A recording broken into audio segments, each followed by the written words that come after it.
दोस्तों, आज की इस वीडियो में हम बात करेंगे इसराइल के बानी की, यानी इसराइल को बनाने वाला कौन था और इसराइल कैसे एक नाजायज रियासत से मुल्क बन गया, मैं इस वीडियो में बताऊंगा। वीडियो की तफसील में जाने से पहले चैनल को सब्सक्राइब कर लें और साथ मौजूद बेल आइकन भी प्रेस कर दें और वीडियो को आखिर तक जरूर देखें। दोस्तों, ये 1894 की बात है। यूरोप की गलियों में यहूदियों के खिलाफ मुजाहरे हो रहे थे। हर कोई यहूदियों को मुल्क बदल करने का मुतालबा कर रहा है। जहां भी कोई यहूदी नजर आता तो इसे गालम गलोच ताने और मुल्क छोड़ने की धमकी दी जाती। यह सारा मंजर एक यहूदी साफी अपनी आंखों से देख रहा होता है। उसका खून खोल उठता है और वह जम कर लेता है कि यहूदियों के लिए एक अलहदा मुल्क लेकर ही दम लूंगा। उस शख्स को लोग आज बाबा इसराइल के नाम से याद करते हैं।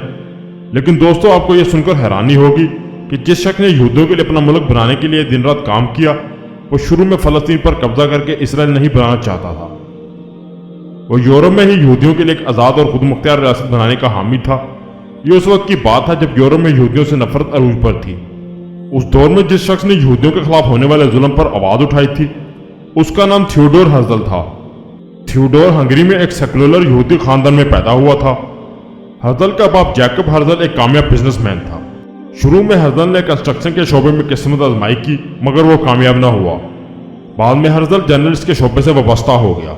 दोस्तों, पाकिस्तान में जो मुकाम कायदे आजम और अल्लामा इकबाल को हासिल है, वही मुकाम इसराइल में थियोडोर को हासिल है। अल्लामा मोहम्मद इकबाल ने जिस तरह पाकिस्तान बनते नहीं देखा, बिल्कुल इसी तरह थियोडोर भी इसराइल बनने से पहले मर चुका था।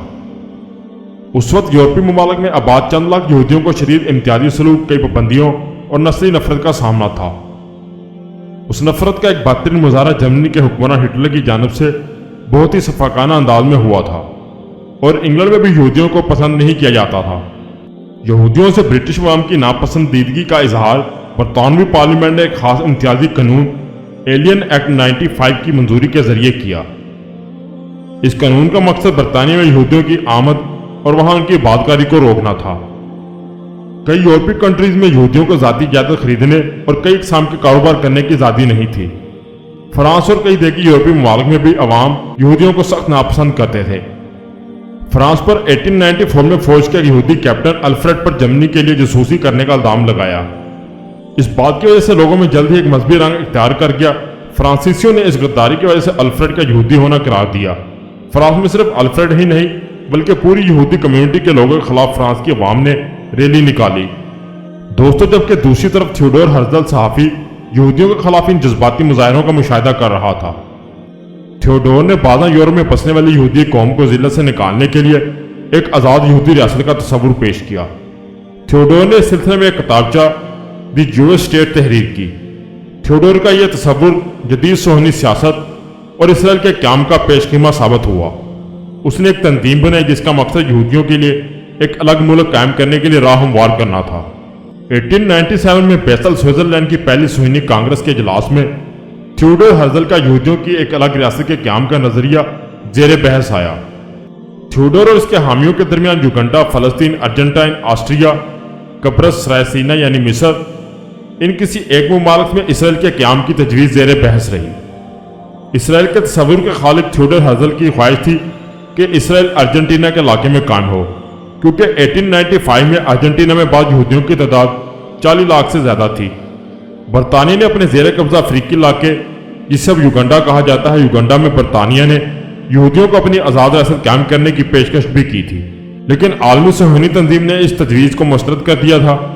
मगर दोस्तों, इसराइल के बानी यानी हर्जल की इसराइल को बनाने की पहली तजवीज़ फलस्तीन हरगिज नहीं था।